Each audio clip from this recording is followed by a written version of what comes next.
الحمد لله رب العالمين، والعاقبة للمتقين، والصلاة والسلام على سيد الأنبياء والمرسلين. أما بعد فأعوذ بالله من الشيطان الرجيم. بسم الله الرحمن الرحيم.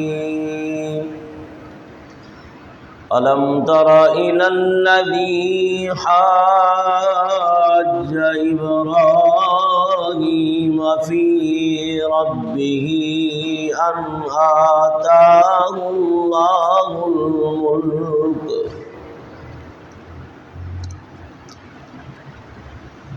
إذ قال إبراهيم ربي الذي يحيي ويميت قال أنا أحيي وأميت. قال إبراهيم فإن الله يأتي بالشمس من المشرق فأت بها من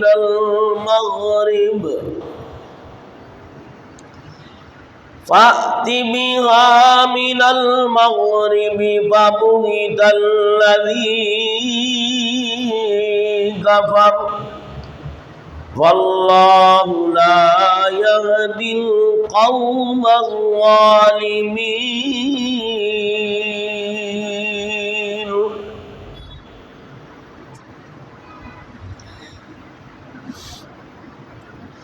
وإذ قال إبراهيم رب أرني كيف تحيي الموتى قال أولم تؤمن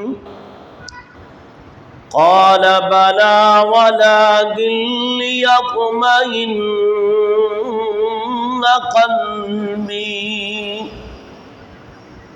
قال فخذ أربعة من الطير فصرهن إليك ثم اجعل على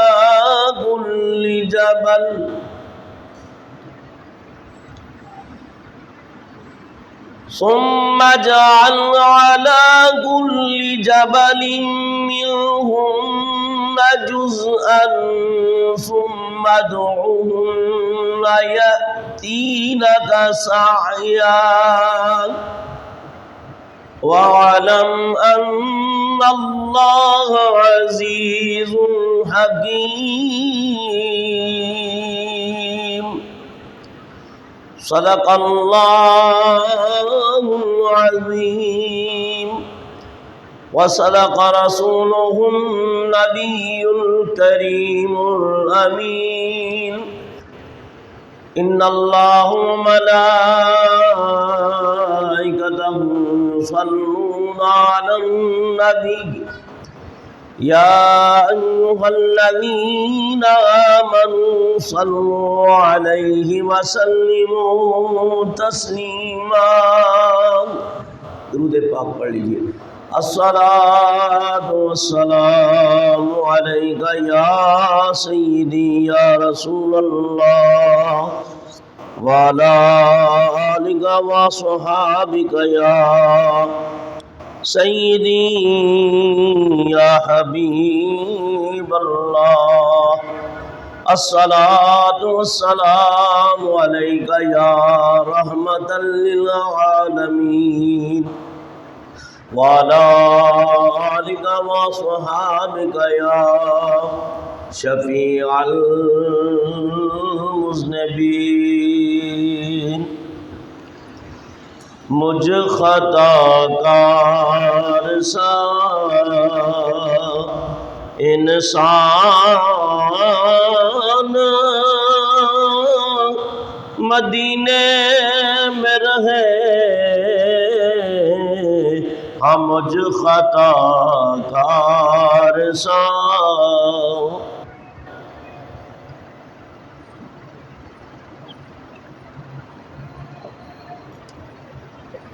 مجھ خطا کار سا انسان مدینے میں رہے بلکہ سرکار کا مہمان مدینے میں رہے بلکہ سرکار کا یاد آتی ہے مجھے اہل مدینہ کی وہ بات کہ زندہ رہنا ہو تو انسان مدینے میں رہے زندہ رہنا ہو تو انسان مدینے میں رہے مجھ خطا کار سا اور یوں ادا کرتے ہیں عشاق محبت کی نماز سجدہ کعبے میں ہو اور دیہان مدینے میں رہے سجدہ کعبے میں ہو اور دیہان مدینے میں رہے مجھ خطا کار سا اور اللہ اللہ سرفرازیے صحرائے حجاز کہ ساری مخلوق کا سلطان مدینے میں رہے اور ساری مخلوق کا سلطان مدینے میں رہے مجھ خطا کار سا اور ان کی شفقت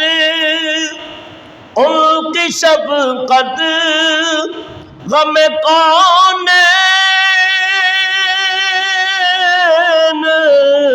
بلا دیتی ہے جتنے دن آپ کا مہمان مدینے میں رہے جتنے دن آپ کا مہمان مدینے میں رہے مجھ خطا کار سا اور دور رہ کر بھی اٹھاتا حضوری کے مزے میں یہاں اور میری جان مدینے میں رہے میں یہاں اور میری جان مدینے میں رہے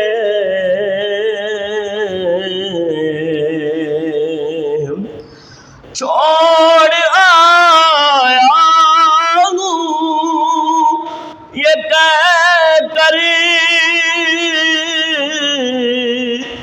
دل و جان آزم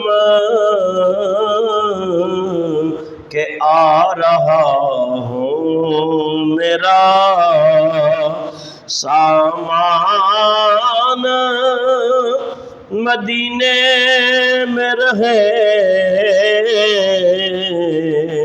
آ رہا ہوں میرا سامان مدینے میں رہے مجھ خطا کار سا انسان مدینے میں رہے اب کے سرکار کا حمد و ثنا بعد نعت مصطفیٰ علیہ تحیت و ثنا قرآن کریم کی دو آیہ کریمہ تلاوت کی ہے۔ دعا ہے کہ اللہ تعالیٰ مجھ گناہگار عاصی پرحقیر اور تقصیر کو اللہ تعالیٰ حق بیان کرنے کی توفیق عطا فرمائے اور حق سن کر قبول کرنے اور اس پر عمل کرنے کی بھی اللہ توفیق عطا فرمائے۔ پچھلے جمعۃ المبارک میں حضرت سیدنا ابراہیم علیہ نبینا علیہ السلام کا آگ میں جانا اور نار نمرود کا گلزار ہونا بیان کیا تھا، اور ساتھ یہ بھی بتایا تھا کہ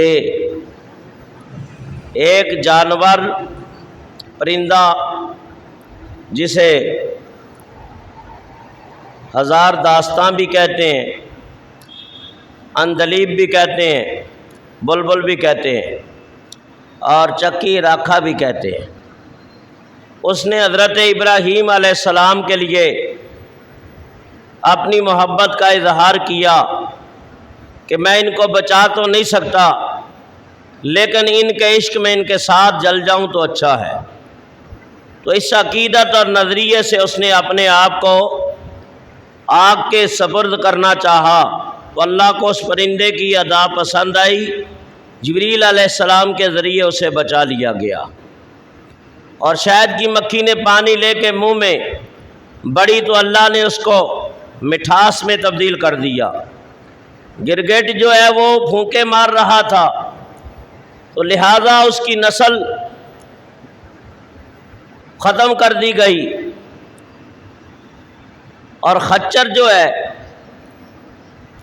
یہ لکڑیاں جتنے جانوروں پہ لادی جاتی تھیں، گدھے تھے، اونٹ تھے، لیکن وہ لکڑیاں نہیں لاتے تھے بلکہ راستے میں بیٹھ جاتے تھے، حتیٰ کہ انہیں مارا بھی جاتا لیکن اٹھنے کا نام نہیں لیتے تھے۔ خچر جو ہے وہ لکڑیاں لے کے آگے بڑھا، لہٰذا اس کی نسل کو بھی مفقود کر دیا گیا۔ تو پتہ چلا ان واقعات سے نتیجہ کیا نکلتا ہے اور ہمیں کیا سبق ملتا ہے کہ اللہ والوں کے ساتھ حسن عقیدت رکھنے والوں کا بھی انجام اچھا ہوتا ہے، اور ان سے محبت کرنا اور اظہار کرنا یہ اخروی سعادت کا ذریعہ ہے۔ دیکھو جانور کسی چیز کے مکلف نہیں ہے، لیکن حسن عقیدت کی وجہ سے ان کی نسلوں کو دوام ملا۔ اسی طرح فرمایا بہت سارے جانور اور چیزیں اچھی نسبتوں کی وجہ سے جنت میں جائیں گی، جیسے اصحاب کہف کا کتا جس نے ولیوں کے سنگ ان کی سنگت کو اختیار کیا تو اللہ تعالیٰ نے اس کے اس عمل کو قبول کر لیا، لہٰذا وہ نبی پاک نے فرمایا ہے کہ جنت کے اندر وہ جائے گا۔ تو یہ سب اس نے عقیدت کے کمالات ہیں۔ تو اس لیے ہم ولیوں کی طرف جاتے ہیں، صالحین کے مزارات کی طرف جاتے ہیں، تاکہ وہاں پہنچ کر دعائیں کریں، اور اس نے عقیدت لے کے جاتے ہیں، اور اس نے عقیدت کا صلہ اللہ تعالیٰ عطا کرتا ہے۔ تو حضرت ابراہیم علیہ السلام آپ کے اوپر آگ جو ہے گلزار ہو گئی۔ اللہ تعالیٰ ارشاد فرماتا ہے قلنا یا نار کونی بردا وسلاما علی ابراہیم، اے آگ حضرت ابراہیم علیہ السلام پر ٹھنڈی ہو جا اور سلامتی والی ہو جا۔ تو وہ سلامتی والی بھی ہوئی اور ٹھنڈک بھی اس کے اندر، برودت اس کے اندر آ گئی۔ گویا مختصر کرتے ہوئے ایک روایت ہے کہ آپ 7 دن اس آگ میں رہے۔ کتنے دن؟ 7 دن۔ اور ایک روایت ہے کہ 40 دن آپ اس آگ میں رہے۔ بہت گزرنے کے بعد کسی نے حضرت ابراہیم علیہ السلام سے پوچھا کہ آپ نے زندگی کو کیسے پایا؟ فرمایا وہ جو آگ کے ایام تھے نا، جو وہ میری زندگی کے تمام ایام میں سے بہترین ایام تھے، اور میرا دل چاہتا تھا کہ ساری زندگی وہی رہے۔ کیوں؟ اس حالت کے اندر مجھے اللہ کی طرف سے روزانہ سلام آتا تھا، اور اللہ تعالیٰ فرشتے بھیجتا تھا، جنتی پھل بھیجتا تھا، اور میری احوال پرسی ہوتی تھی ان خاص ایام کے اندر۔ اور بعض روایتوں میں آتا ہے کہ آپ نے جو 40 دن اس کے اندر گزارے ہیں، تو یہ 40 دن جس کو چلا کہتے ہیں، یہ اللہ والوں کا خاص وظیفہ ہوتا ہے۔ تو اللہ تعالیٰ نے حضرت خلیل اللہ علیہ السلام کو بہت بڑا مقام عطا کیا۔ تو اقبال نے ایک سوچ پیدا کی ہے، اقبال کا ایک اپنا نظریہ ہے۔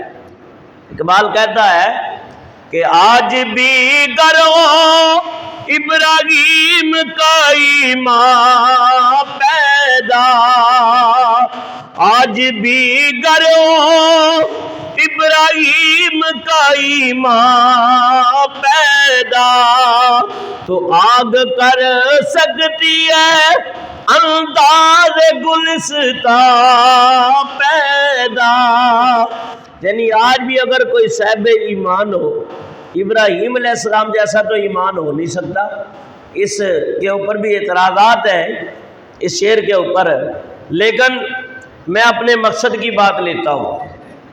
آج بھی گر ہوئی ابراہیم کا ایمان پیدا، تو ایک بات حدیث سے ملتی ہے کہ العلماء ورثۃ الانبیاء، حضور فرماتے ہیں میری امت کے علماء انبیاء کے وارث ہیں۔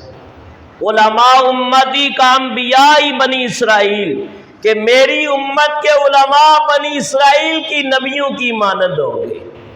اگر اس دونوں حدیثوں کو سامنے رکھیں تو پھر بھی ایک راز کھلتا ہے کہ یاد رکھو امتی کبھی نبی ہو سکتا نہیں۔ یہ تو عقیدہ ہے اہل سنت و جماعت کا، اور ہمارے تمام اکابرین جو پہلے گزرے ہیں اور جو موجودہ دور کے اندر ہیں، متقدمین ہیں، متاخرین ہیں، سلف و صالحین ہیں، صحابہ ہیں، تمام کا یہی نظریہ ہے کہ حضور کے بعد کوئی نبی ہو سکتا نہیں۔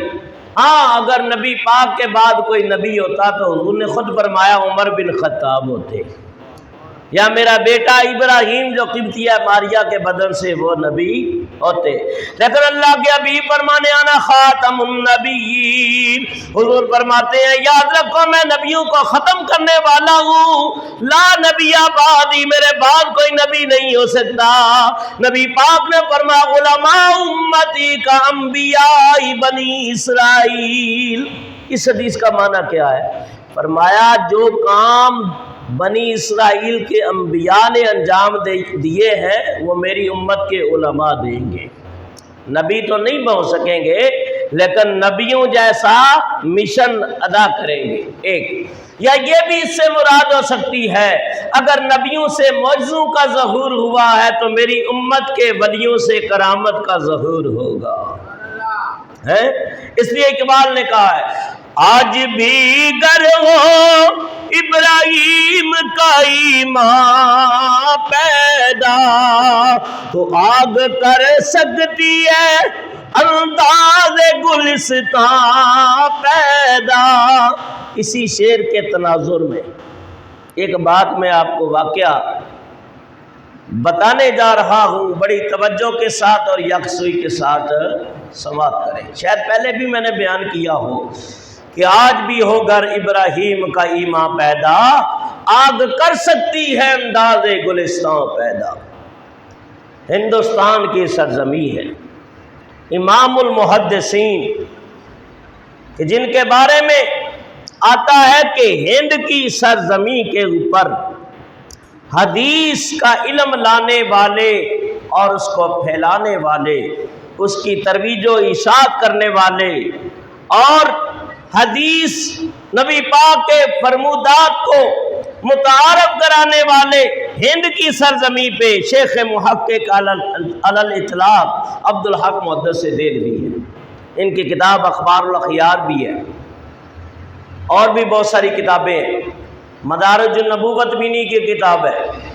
ان کے بارے میں آتا ہے حیثیت العلمات بھی انہی کی کتاب ہے غالباً.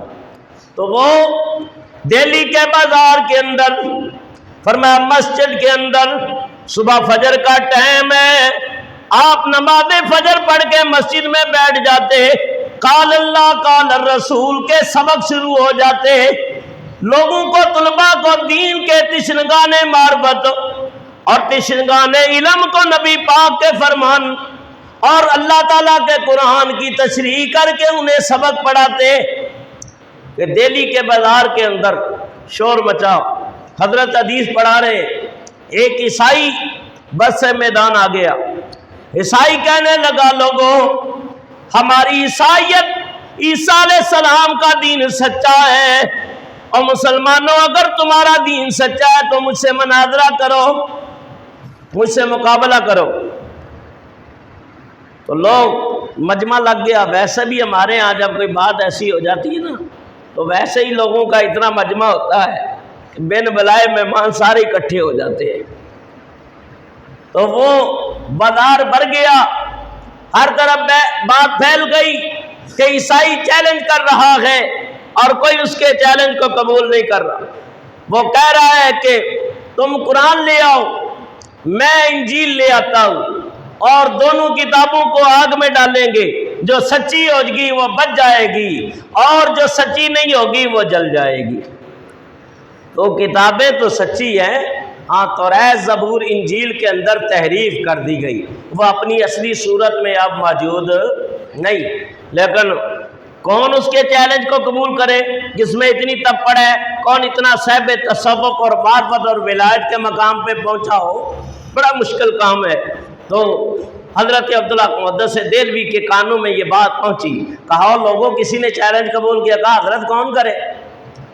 آپ نے قرآن کو سینے سے لگایا، نبی پاک کا عاشق برسر میدان آ گیا. فرمایا کتاب کا چیلنج کرنے والے، دین کی بات کرنے والے، عیسائیت کو اچھا کہنے والے یاد رکھتے رہے چیلنج کو عبداللہ محدث دہلوی قبول کرتا ہے.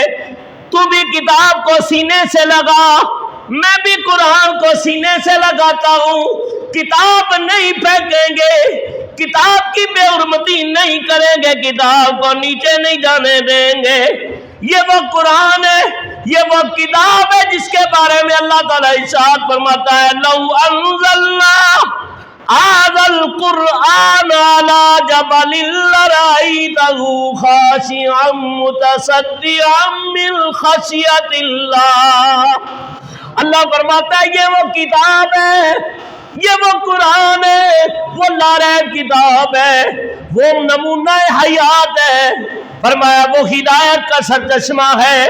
فرمایا وہ ایمان والی کتاب ہے کہ جی اگر اس کو ہم پہاڑوں کے اوپر نازل کرتے تو وہ بھی اس کے خوف سے ریزہ ریزہ ہو جاتے. پہاڑ بھی اس کے وزن کو برداشت نہ کرتے، تو میں اس کتاب کو کیسے آگ میں پھینکوں؟ بات یہیں پہ ختم ہوگی، کل تک تاریخ کا حصہ بن جائے، کل تک کوئی یہ نہ کہے کہ محمدی ہو کے ڈر گیا تھا۔ کتاب پھینکنا ہمارا شیوا نہیں، ہمارا شعار نہیں۔ آگ کے شعلے بلند ہوں گے، آگ کے بھانپڑ مچیں گے، مخلوق خدا بھی اکٹھی ہو جائے گی۔ تو بھی کتاب کو، تو بھی انجیل کو سینے سے لگا، میں بھی قرآن کو سینے سے لگاتا ہوں۔ آگ کے شعلے بلند ہوں گے، ہم دونوں آگ کے اندر کودیں گے۔ جو سچا ہوگا کتاب سمیت بچ جائے گا، اور جو جھوٹا ہوگا کتاب سمیت جل جائے گا۔ تو ہمارا جو عقیدہ ہے، نبی پاک کا عاشق کلمہ پڑھنے والا، فرمایا کہ یہ کلمہ، یہ اسلام، یہ قرآن، یہ اللہ کی کتاب ہمیں آخرت کی عذاب سے بچائے گی۔ ایسے نہیں کہا، فرمایا اس کلمے دے راز نیارے نے ڈب دے بیڑے تارے نے سانو دسیا نبی پیارے نے۔ پڑھو لا الہ الا اللہ، پڑھو لا الہ، اور کھل جائیں اور در جنت کے، دوزخ کے سب آگ بجھے، اور دل سے کوئی ایک بار کہے پڑھو لا الہ الا اللہ، پڑھو لا، مل کے پڑھو لا